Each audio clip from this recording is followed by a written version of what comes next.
Rekan-rekan media yang saya hormati, hari ini saya tiba di Jeddah dari Beijing. Sebenarnya saya sedang mendampingi Bapak Presiden melakukan kunjungan kenegaraan dan menghadiri Belt and Road Forum di Beijing. Keberadaan saya di Beijing terpaksa dipersingkat. Bapak Presiden memerintahkan saya untuk terbang ke Jeddah menghadiri pertemuan luar biasa tingkat Menteri Luar Negeri OKI untuk membahas situasi yang semakin memburuk di Gaza. Pertemuan para Menteri Luar Negeri OKI ini diselenggarakan atas inisiatif beberapa negara termasuk Indonesia. Rekan-rekan, dalam beberapa hari terakhir ini, saya terus melakukan komunikasi intensif dengan para Menteri Luar Negeri negara lain. Pesan yang terus disampaikan Indonesia sangat jelas. Stop eskalasi, fokus pada masalah kemanusiaan, dan selesaikan akar masalah sesuai parameter internasional yang telah disepakati. 1 jam setelah saya tiba di Jeddah, saya juga melakukan pembicaraan per telepon dengan Menteri Luar Negeri Inggris James Cleverly. Kemarin, saya melakukan pembicaraan per telepon kembali dengan Menlu Mesir. Dan kemarin pula, saya sempat membahas hal ini dengan Menteri Luar Negeri RRT di Beijing. Pertemuan OKI di Jeddah ini sangat penting artinya untuk memperkokoh kesatuan posisi OKI guna menyelesaikan situasi di Gaza yang semakin memprihatinkan. Sebelum pertemuan dimulai, terjadi serangan ke Rumah Sakit Al-Ahli yang menewaskan ratusan jiwa manusia. Indonesia telah menyampaikan kecaman keras atas serangan Israel terhadap fasilitas sipil, termasuk rumah sakit.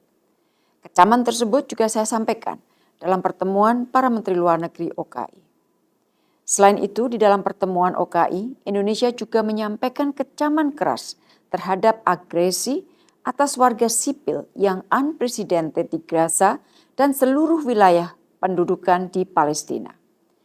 Permintaan Israel untuk mengosongkan 22 rumah sakit di Gaza adalah sebuah tindakan yang tidak manusiawi dan bertentangan dengan hukum humaniter internasional dan harus ditolak dan diabaikan. Upaya Indonesia untuk mengevakuasi warga negara Indonesia dari wilayah konflik sampai sekarang belum berhasil karena situasi yang sangat sulit. Indonesia menekankan OKI harus mengirim pesan kuat sekaligus memobilisasi dukungan internasional untuk mengatasi situasi di Gaza. Rekan-rekan, terdapat 3 hal yang saya sampaikan di dalam pertemuan OKI dan harus menjadi fokus utama saat ini. Pertama, menghentikan kekerasan segera. OKI harus mengerahkan segala upaya untuk mendesak dilakukannya gencatan senjata sesegera mungkin. Mengingat Dewan Keamanan PBB belum mampu menjalankan fungsinya, maka untuk mendapatkan dukungan internasional yang lebih kuat, OKI harus mendesak Sidang Majelis Umum PBB untuk mengadakan emergency session.